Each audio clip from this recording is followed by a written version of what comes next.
Hello and welcome to No Spin. I'm Nidhi Razdan. Our big focus tonight. First, the downward spiral in Sri Lanka, the country in the midst of a severe economic crisis which has left the island nation short of food and fuel. The distress is so bad that people have been rising in protest. There have been massive power cuts for virtually the entire day and night. And faced with angry citizens out on the streets, Sri Lanka's entire cabinet resigned yesterday.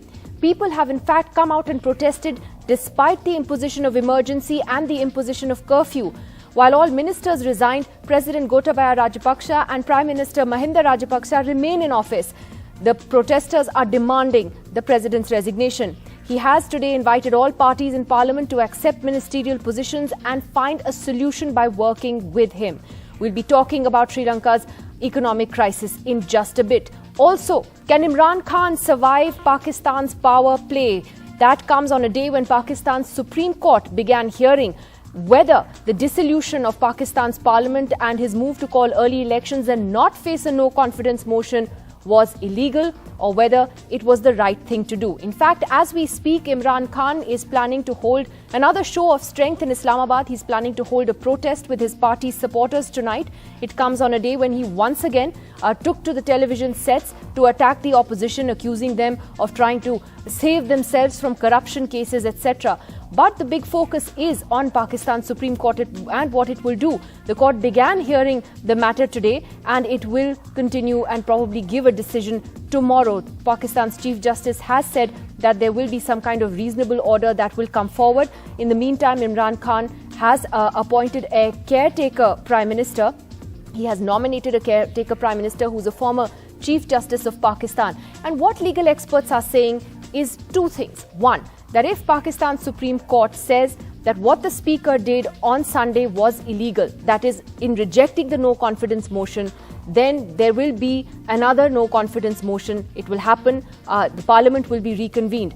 But if the Supreme Court upholds what the Speaker did, it means that Pakistan is going to face general elections in the very near future. We are expecting to be joined by a guest from Pakistan shortly. We'll come back to that story.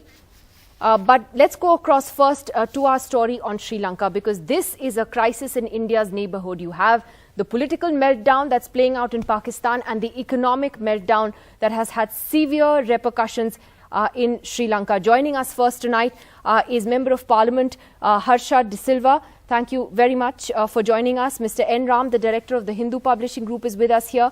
Mandana Ismail Abe Vikrama, the editor of the Sunday morning newspaper, is with us. And Rohan Samarajiva is a Sri Lankan policy analyst, also joining us on the show this evening. Thank you very much to all of you for being with us.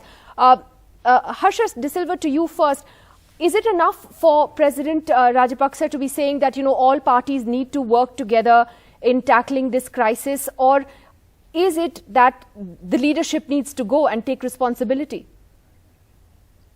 Well, the mess was created by the Rajapaksas. The Rajapaksas will have to fix it, but if they can't fix it, they'll have to go.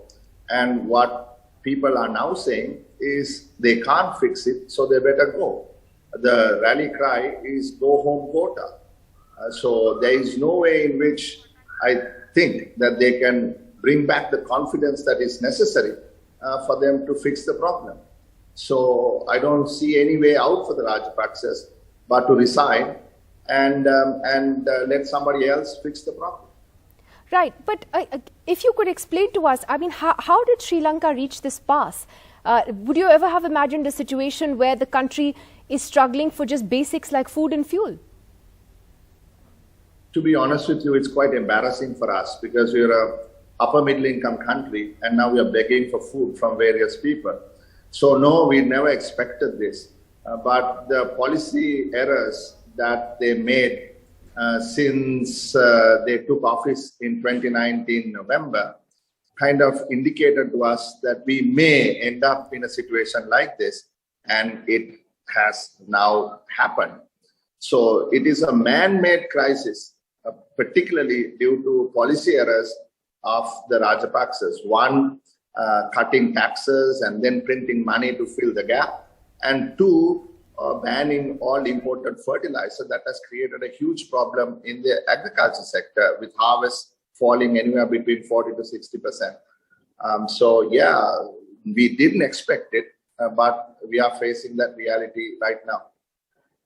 Vikrama, just to get your perspective on this, and the fact that we're seeing people coming out and protesting on the streets despite an emergency, despite curfew being imposed, it obviously means that among people there is a huge amount of anger and resentment at this time. Yes, actually there is, and it is growing. And you see a lot of people, a lot of youth. Actually, there's a huge participation of youth this time around on the streets, and you see people from all walks of life, and women, men, children, even infants for that matter, being part of this whole protest, because at the end of the day, it is also going to affect the future generations, this economic instability that we have at the moment. So as you may have heard, there are thousands still flocking to Colombo streets. There are people still on the streets. There are people still shouting slogans, asking the government, basically the president, to go home. And the government deciding that the cabinet ministers resigning would create some confidence among people has failed. People have no confidence, and people are waiting for a tangible solution, a proper plan. And of course, we need a proper, what the country needs is a proper structure, a proper system to be in place. But unfortunately, at the moment, the economic crisis is much dire and the time is limited. So therefore, one person cannot resolve this, and that is a fact. So either there has to be some form of proper decision making from the powers that be, so that there can be some unified decision making and a proper plan to address this issue, because people will continue to throng to the streets in the coming days, and that will add to the instability that we are facing at the moment, and that will affect investor confidence as well as business activities. So we are heading in a very dangerous path. So therefore, there needs to be some form of action, and everybody is waiting for that. People keep asking for a solution. Right, absolutely. And perhaps token resignations don't quite cut it when people want also to see accountability. Mr. N. Ram, we've seen that, Sri Lanka has turned to help to India, and of course China. It's in a massive cycle of debt with China already. But is there anything more you think that India can do to help at this time?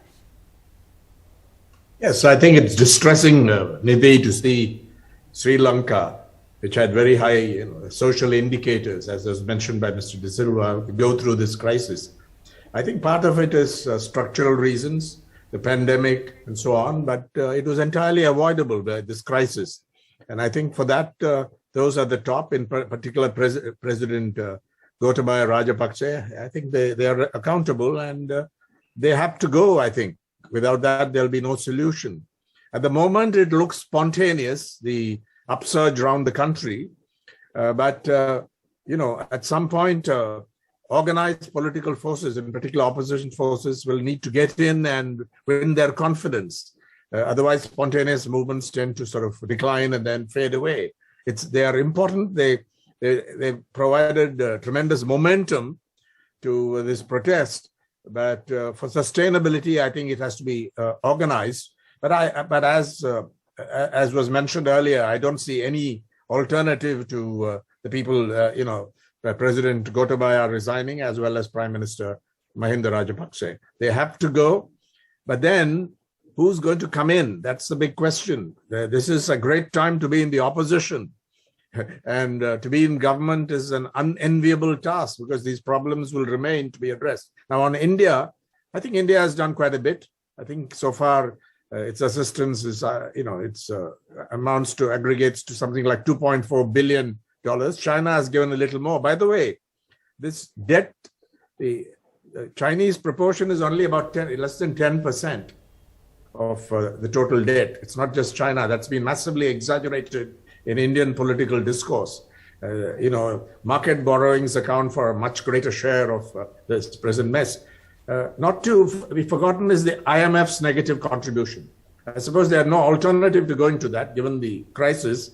But then the conditionalities, in particular the so-called tax reform, led to a loss of revenues. I think these are going to be very hard problems to resolve. So I want to ask Mr. Rohan Samarajiva about that in terms of what does the country do in the short term? There is an immediate crisis, and I'm sure there are long-term solutions that one has to think about.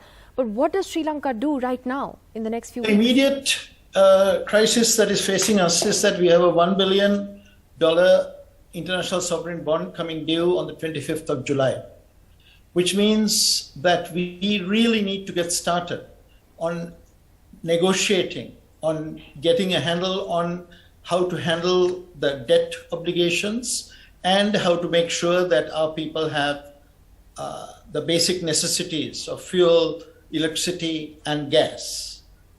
So I think the obligation is now on the legislature to take the initiative. The executive has failed. I think we have a legislature that has been disempowered, emasculated by the 20th Amendment.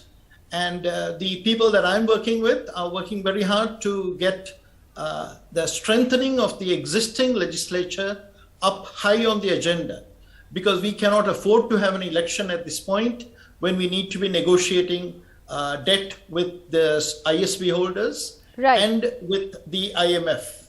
Right. So we need an interim government that need not include the Rajapaksas, but we need the legitimacy of a parliamentary, multi-party coalition that will take responsibility for what is going on in the country. So quick word, Harsha De Silva, is that possible? But if the Rajapaksas are not willing to go, how will that happen? So yes, Rohan is right in a way, because we don't want to jeopardize the negotiation with the bondholders on the one hand, and we got to get the IMF on our side.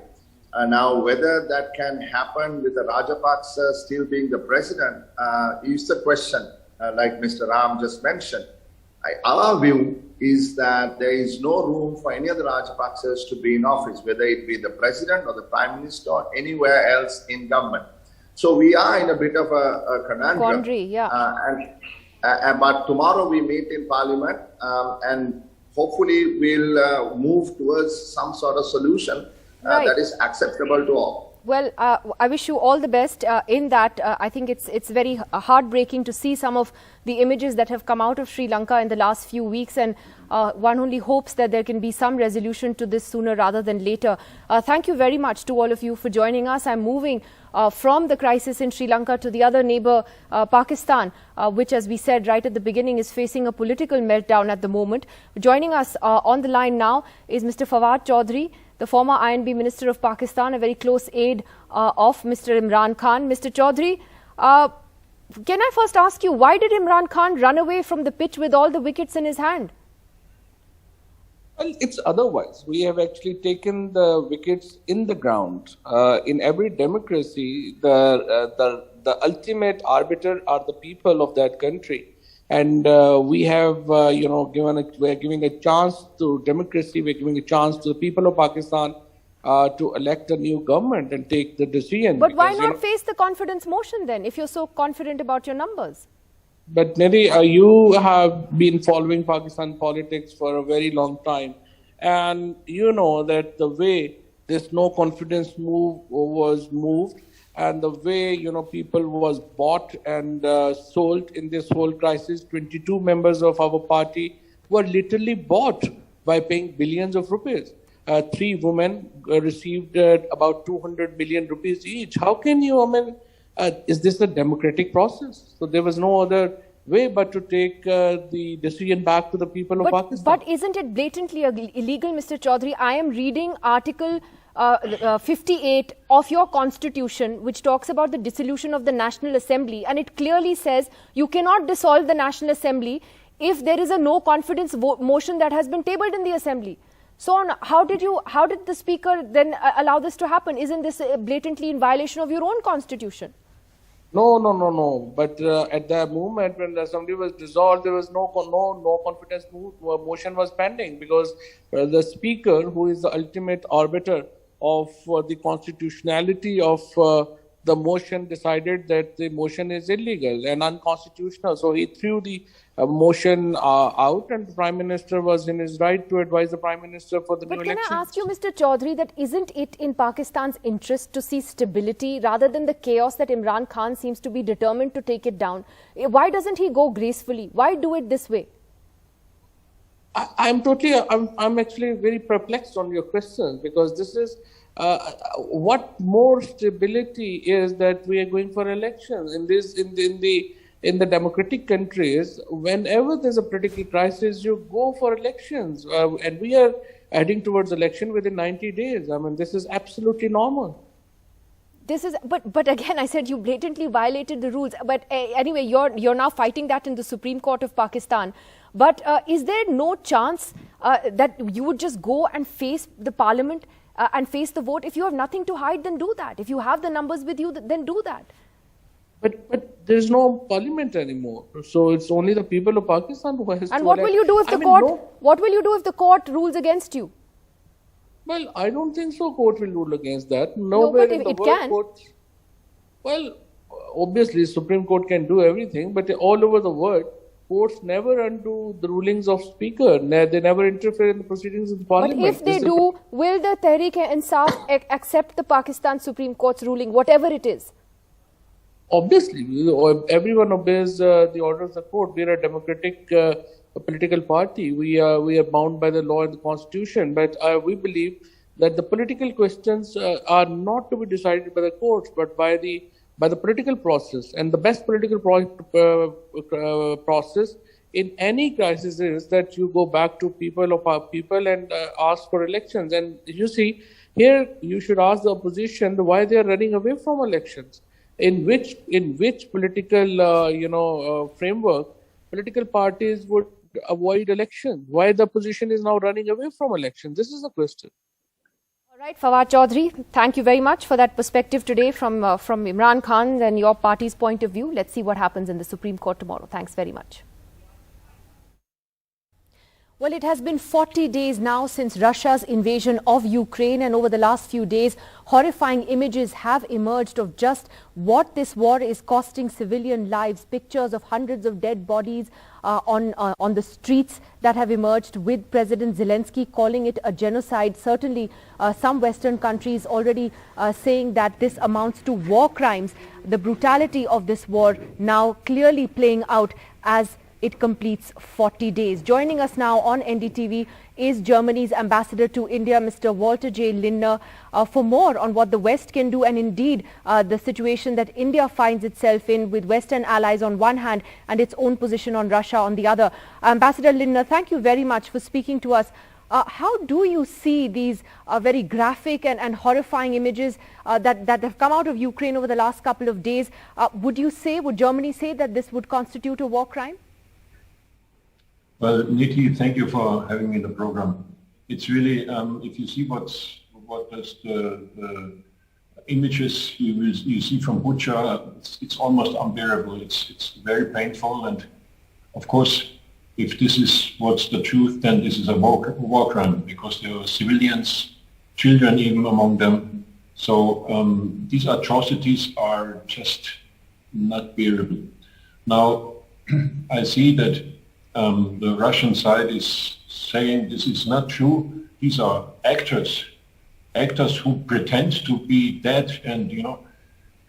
Of course, in a war like this is also a war of propaganda measures on both sides. So, as a spectator, what measures do you have to see whether this is true or not? I would say, if you see from the Russian side, this has been a war also with lies. It has started in the beginning of saying Putin, well, we are not there to invade, we are just there for maneuvers. Then he invaded. Then he said, we do this to liberate the Russian-speaking people. And he came and he is bombarding Russian-speaking, Ukrainian-speaking, and Hindi-speaking and other people. Then he said, we come for a peacekeeping mission. Also not true. Right. But would you say then that you have very little faith in that first step diplomatically that was taken last week, where Russia said that it was not going to be continuing military ops, or it would scale back its military operations around Kyiv and another key city? Are you saying that on the ground that's really not playing out? Well, what we see is that there might be a reduction in the area of Kyiv, but there's a massive culmination of troops, so he just shifted them. It's not he withdrew them, but he shifted them, maybe because they were losing ground around Kiev, and now they're shifting them to other areas. Mariupol in the south and in the north, of course, the Donbas area. So if this is the shifting, then it would be another lie that he's saying we're reducing our troops, but in fact they are just regrouping it to have an even more massive attack than in other areas. As you said in the beginning, it's the day 40 of these bombardments and of dying and of killing. And it's incredible that this man is not stopping it. There's just one man who can stop it. It's him, and Lavrov is just his right hand. So what more can the West do in terms of sanctions and more action against Russia? What is there left to do?